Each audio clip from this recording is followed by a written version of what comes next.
मैं जनपद रावल सोनभद्र में रहता हूँ और मैं क्लास 7 में पढ़ता हूँ। चलिए आप लोगों को मैं जा रहा हूँ संस्कृत श्लोक सुनाने।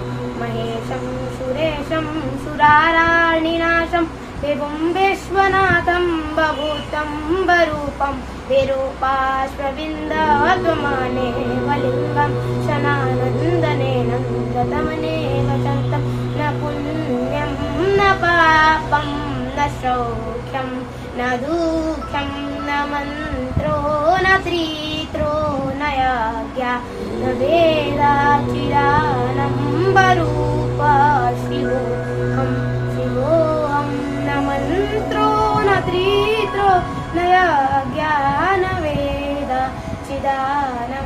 वरूप शिवोऽहं शिवोऽहं चलत्कुण्डलं सुनेत्रं विशालं प्रसन्नामनं नीलकण्ठं दयालं मृगाधीशचर्मां परं मुण्डमालं प्रियं शङ्करं सर्वनाथं भजामि। नानासुगन्धपुष्पाणि यथा कालोद्भवानि च पुष्पाञ्जलिरमया रक्त्वा ध्याना श्रीगुरुवरा अपरा सहस्राणि क्रियन्तीं श्रीमहेश्वरा दाशु जलिरमया रक्त्वा क्रियाणा श्रीगुरुवरा अपरा सहस्राणि क्रियन्तीं श्रीमहेश्वरा दाशु जलिरमया रक्त्वा क्रियाणा श्रीपरमेश्वरा। हरि ओं।